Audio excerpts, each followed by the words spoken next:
Well, how would you advise other founders to make the most of an SDO like ours? Let's start with the basics. Show up to all the events. Don't overthink it. Don't wonder, if this is valuable. Show up to all the events. And I'd also say don't assume a check's going to be handed to you. It's a long process. And so really treating it as a relationship, making that investment, and that it takes time. Listen and learn. I think as founders, we know our product so well, and we know our problem that we're solving so well, and we can be so passionate. But any accelerator gives you the opportunity to show up and be a beginner again.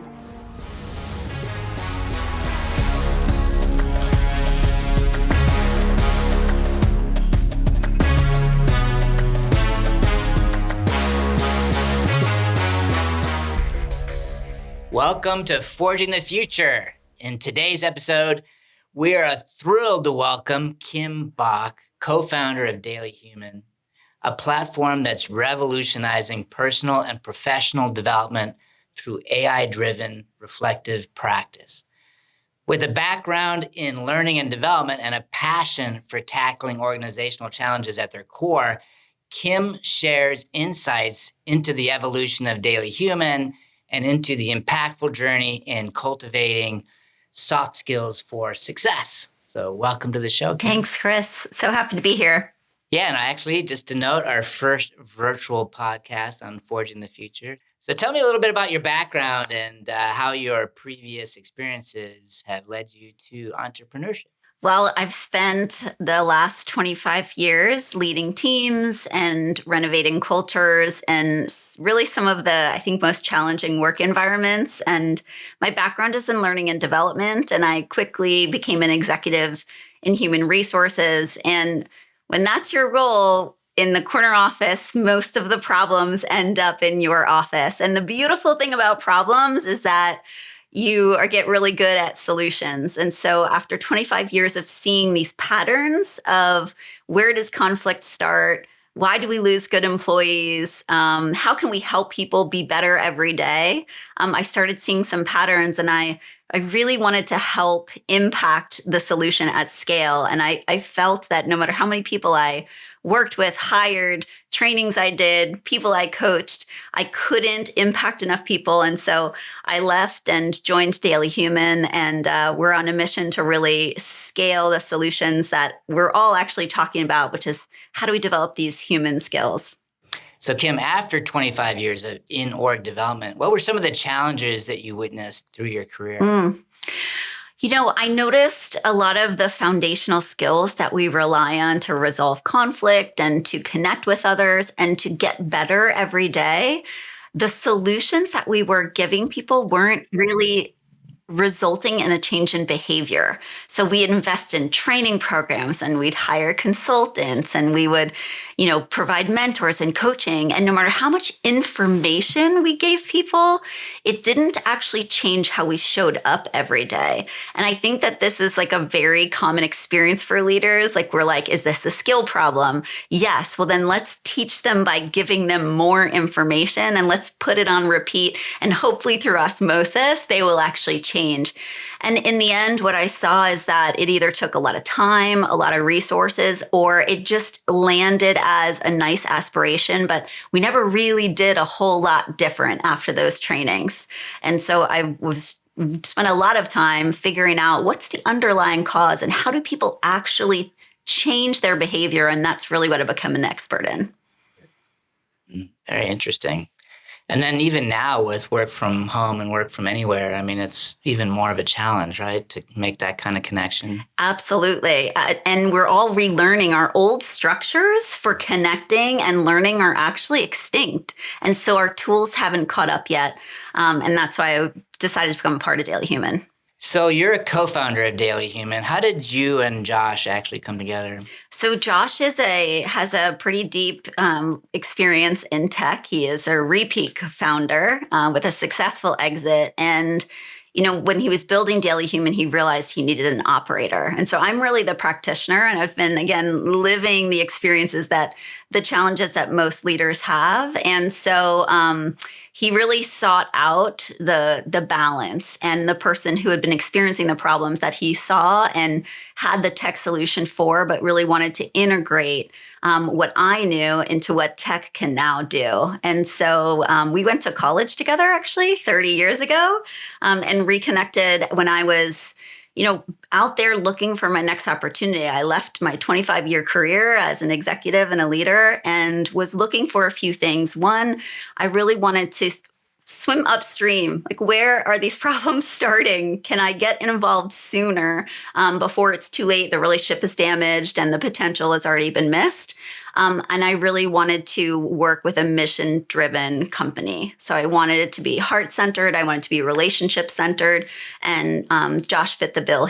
He does all the things very well that I am not an expert in. And my job is to really lead us in the product of how we can actually help people change and stop talking about all the problems and start making an impact. Yeah, one of the things that struck me about Josh, even though he's a technical kind of guy, is just how much empathy he has, and that really, I think, comes through in his personality. And I can see why he chose this particular product and mission. Yeah. I think that I would say, like with a lot of like technical co-founders, you don't really get that side of things, right? So. I have heard that. And, we really, Dailyhuman was really born in the pandemic. It was one of those times where we all recognized the urgency of these new skills. And so it started as an effort to help doctors and nurses increase their resilience during that time where their capacity was being stretched so intensely. And so Josh's heart really led him to, I think I know how I can help make an impact quickly. And he is for sure an expert in empathy, especially for a tech founder, but I think just as a human in general. Yeah, great guy to know. But maybe as you kind of look at that, and it's interesting you started with nursing, but maybe walk us through kind of the evolution of Dailyhuman from where it started as a product and where you're going today, because it has evolved. It has evolved. It really, so in those early months and years, it was really focused on connection. And so, the vision was if we can help nurses and doctors connect to themselves and connect to each other, we're going to increase their capacity for showing up every day in a job that, frankly, is probably way harder than any of us could imagine. But as we worked through connection and how we build that, all these other capacities started becoming important as well. So we said, well, what about grit and resilience? Can we build that? How about curiosity? Can we help people expand their capacity for wanting to know more? And now we actually measure and build several capacities, including heart and mindfulness and fairness and storytelling, which is really how we make sense of our identities. And so it has evolved as we recognize that there is no one solution to all of these problems, but there is one approach that works better than others. Yeah, I mean, I see that there is an opportunity to give more of that, continuous feedback and encouragement, right? Versus just kind of the old days of, annual reviews and feedback. Right? Is that something that Dailyhuman is trying to change? What else are you trying to address that maybe similar products don't have? Yeah. So what we're really focused on is where most trainings, most coaching, most products stop, which is the practice and the integration of what the knowledge is that we've been given. And so what we don't need is more information. What we need is more practice. And so any problem that we can address with, how can I actually put this on repeat, right? How can I make this small incremental changes over time to take something that feels really big and actually shrink it down to a daily practice or a weekly practice? Performance reviews are on my list. Absolutely. I think that we crave and require, our actual human needs require so much more affirmation and being felt, seen, and heard and valued. Any tool that helps us do that on a regular basis is going to provide much more value than the once a year interaction that actually ends up being, rushed and superficial and not at all impacting us on the inside. And you said, with nursing, but you've pivoted now to something little different than that, right? Mhm. Maybe talk about why the pivot and what you're focused on. Yeah. So what we realized, so with doctors and nurses, we realized what we were doing, of course, has application to corporate teams and other cultures. But we saw a lot more resistance still in corporate America. We're not quite ready to merge who we are personally and on the inside with what the world sees on the outside. So we really ran into still a lot of reservations from leaders, particularly to say, I don't know that I can require someone to show up as their full human self. Well, you know where they've been showing up with full human self and focused on mindset for a really long time is in athletics.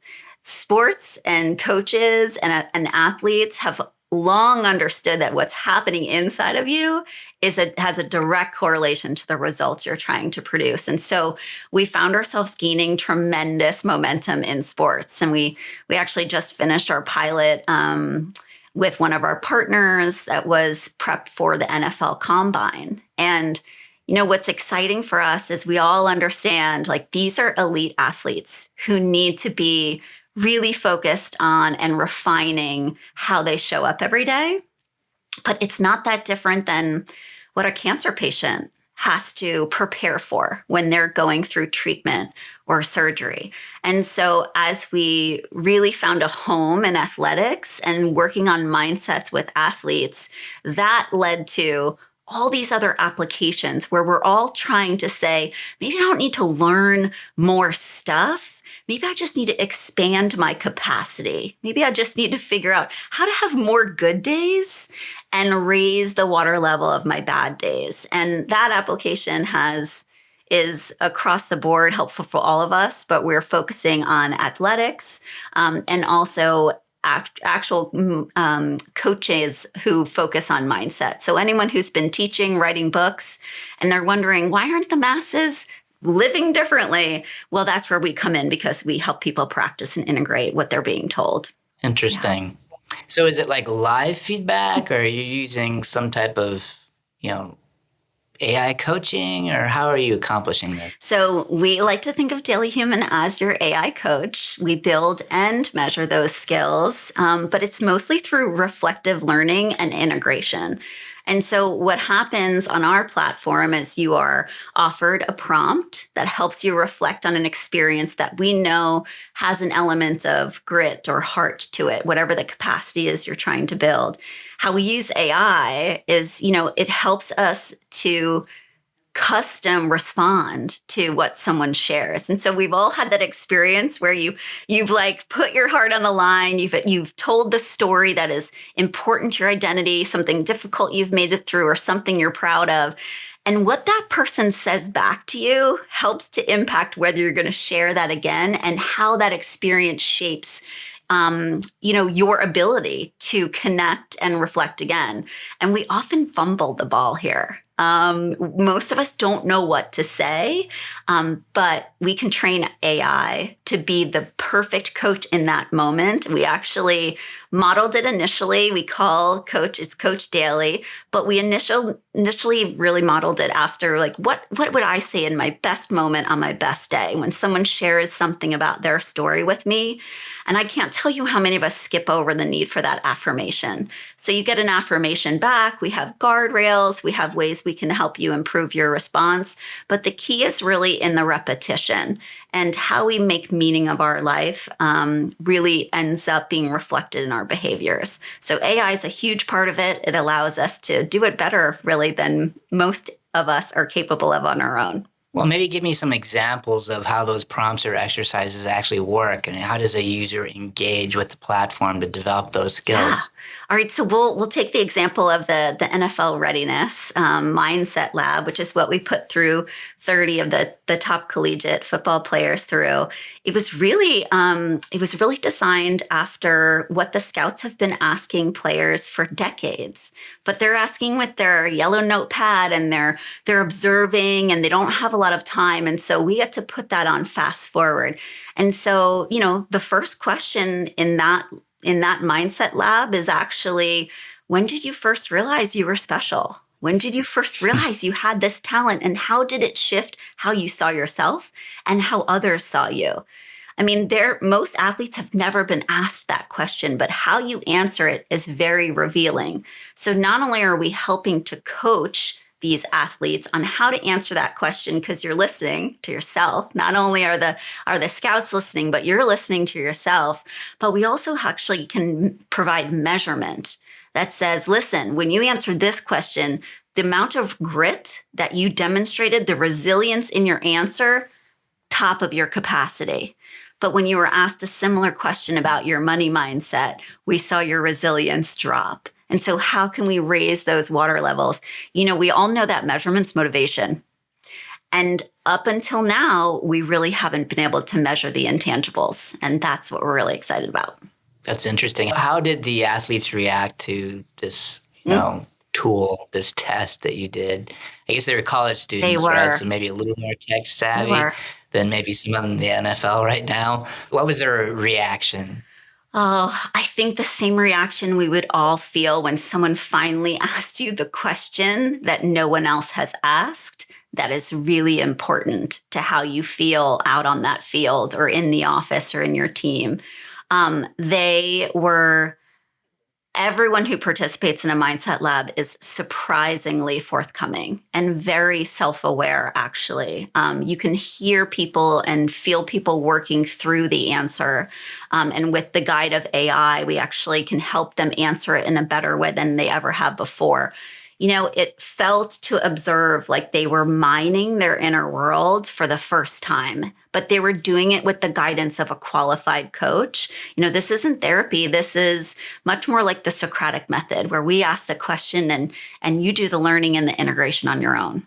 Yeah, it's something to behold. And talk about connection. I mean, when you are partnered with a human and you're answering questions for each other that actually matter, the team feeling, the vulnerability, the empathy that is created between people when we go deeper than these superficial interactions, it is unmistakable and so inspiring. So yeah, these guys are now not just running fast, but from the inside understanding really where their true strength lies. Is it fostering those direct human interactions, or are you really building a relationship with the AI?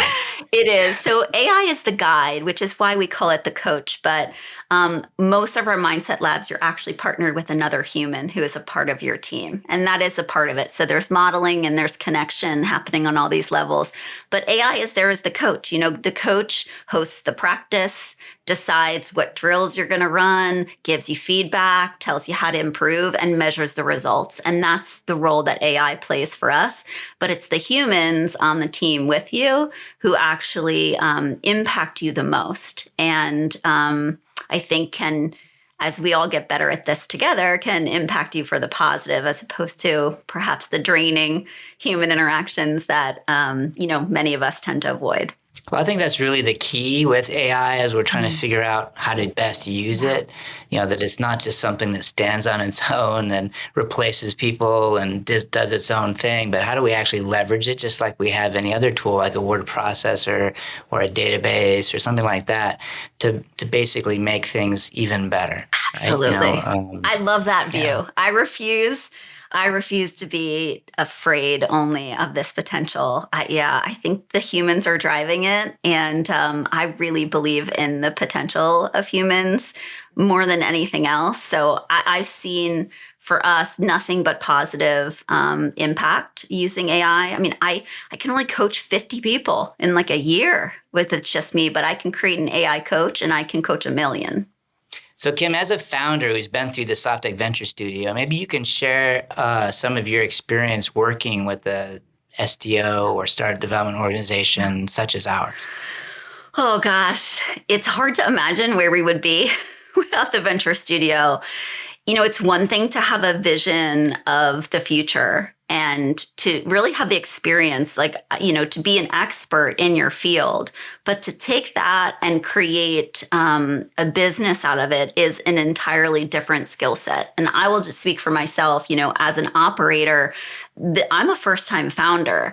And so what the Venture Studio does is it creates this just intense collection of experts who are all there to support you and to help you learn. So first of all, the learning timeline is sped up almost to the point where, you're sipping water from a fire hose, like to absorb all of the value coming at you.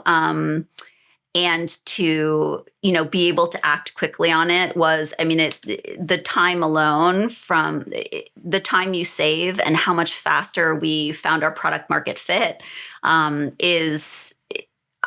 honestly can't imagine doing it on our own. And then also, just the talent. Softeq gave us an intern named Miguel to help us with our go-to-market research several years ago. Well, Miguel ended up being one of our first full-time hires. We have promoted him several times since. He is a young man with just an absolute talent and beautiful heart. He is now running our operations. And so it is both the learning, but the relationships, the people that we met, investors, experts, advisors, even down to our actual young manager of operations, all came through the Venture Studio. Well, I'm really happy to hear that about Miguel. Yeah. I'm very passionate about internships, and a lot of people are afraid to hire interns and think that you're hiring a high school student who doesn't, that you're going to have to spend a lot of time training. But my approach has always been to hire smart people that just haven't really had the opportunity yet, and then give them that opportunity and watch them grow. And that's part of our mission at Softeq of creating a better future is, giving people the opportunity to do just that. Because that's what I had in my own career, in my own development. And it gets played out time and again. And so I'm very happy to hear Miguel's story with you. And thank you for the kind words of the Venture Studio. Of course, you start to understand why they're called accelerators, right? It's an appropriate. Actually accelerate your development, try to maybe avoid some of the mistakes, add a team that can really help you, get to where you need to be faster and better and have a support network to do that. So speaking of that, we did also provide services. What were some of the milestones that you were able to tackle with, an experienced development partner? Yeah. So well, let's talk about the other services, like the engineering. When you're when you're a SaaS company, when tech is life, the access and the funding for our engineers came from Softeq. That Venture Studio gave us those experts, and we're still using actually several of those engineers today. In fact, we just invited our lead engineer a few weeks ago to Davos, and he came from Poland and went skiing with us for a day. Those. Hey, wait a minute! I haven't even been to Davos. Did we not tell you that? That's great. I'm really happy to hear that. Yeah, again, the presence from that studio is still there. And in terms of milestones, when we entered the Venture Studio, we had no revenue. That milestone was, and we are on track to hit $1 million in ARR this year. So it's great. Congratulations. The milestones are real. We also were introduced to investors like University of Houston, and they were the first investor on our second closing for a seed round. So Venture Venture Studio took us from no revenue to on track to $1 million ARR, and from to pre-seed to closing our seed round. Those are two of the most precarious stages to be in as a founder, as everybody will tell you. And so, those first few milestones, they feel like really, really big ones, and we celebrate them on a weekly basis. Well, congratulations on the $1 million milestone. Thank you. The companies don't get there, Yeah. So kudos to you and the team. Thank you. Well, how would you advise other founders to make the most of an SDO like ours? Oh, gosh. And I'm trying to think of maybe some of the counterintuitive ones, but let's start with the basics. Show up to all the events. Show up to all of them. Don't overthink it. Don't wonder, if this is valuable. Show up to all the events. And I'd also say, don't assume a check's going to be handed to you. It's a long process, and so really treating it as a relationship, and making that investment, and that it takes time. Listen and learn. I think as founders, we know our product so well, and we know our problem that we're solving so well, and we can be so passionate. But any accelerator gives you the opportunity to show up and be a beginner again. And for a founder, it can be hard to allow yourself that space to be a beginner. So listen and learn. That's absorb it all. And then I think the way that we did it, which is really the Dailyhuman way, is, offer help, give first. We didn't show up and just say, what can you give us? We really, and this is a testament, I think, to Josh and who he is, but how can I help others? How can I, learning is a beautiful gift, and so is helping others. And so I would certainly suggest to show up with that mindset. And the more value you give to the studio and to your other fellow founders and the people who are supporting you, the more it absolutely in the long run results in relationships like with you. So, no, I love those 3 points, and I think you really nailed it. Because first of all, the events, a lot of founders think, oh, what am I going to get out of this event? And they don't understand that a lot of times it's what happens in the hallway, Yes. what happens in between the event, the networking, the collaboration, the random collisions that happen, and who you meet, Yes. right? So it's basically like always be networking, Yes. right? And you don't know what you're going to learn. You just don't know what you don't know. And I like the point you made about, hey, it's not just about a check, and give first. Yeah. Right. That's very important in life and in everything, actually. And then third, your comment about listening, which is about coachability. Absolutely. Right. Understanding what you don't know. You're there to learn, and really just absorbing and hopefully internalizing a lot of what's going on. So thank you for sharing that. Yeah, no, thank you, Chris. I mean, the relationship that we have with you has been foundational to our success at Dailyhuman. And it started in the studio, but it also was nurtured, through all of those following conversations. And relationships are the one thing that we all take with us, no matter what happens with our startups and where we go and how we change jobs, and our relationships are the things we always bring. It's the long game, It is right? the long game. So, okay, well, great. Last question for you, Kim. How is Dailyhuman forging the future? We are at Dailyhuman excited about how technology can help us become better versions of ourselves. And we're going to take what we've learned through all of these human experiences and truly make the world a better place. We're on a mission to end the polarization and to help us become better versions of ourselves. And Dailyhuman, we're hoping, is a really big part of that. That's great. Well, today I have my actually grandkid socks on. I have 3 grandchildren. My wife gave me a pair of socks that has all 3 of their faces. And we were actually at our granddaughter's school today that and our 2 grandsons were presenting for FIRST Robotics, because they actually made state in their very first robotics team competition for Lego League. And actually, by the way, which I'm even more proud of, they won first place, beating out like 900 other teams. They won first place in culture. Oh, yes. So they're getting the important stuff right. Oh. Exactly. So anyway, I got my grandkids socks on. I thought they're appropriate for being a Dailyhuman. And I know you've got a bag there, so go ahead. I do. I think we got some socks there for you as well. It doesn't feel like socks, Chris. Well, there's a few other swag pieces in there too. So okay, you're throwing me off with the mug, which I love.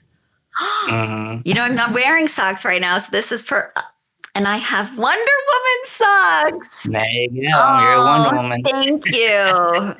Wear them with pride. I absolutely will. Thank you. Thank you so much. It's none of us get where we're going alone, and so we really do appreciate your support. And plan to make the most of it. Well, I think you are, and it's very exciting to watch you and Josh grow this business. And I think you've got a lot of success ahead of you. So thank you for being on the show today. Thanks, Chris.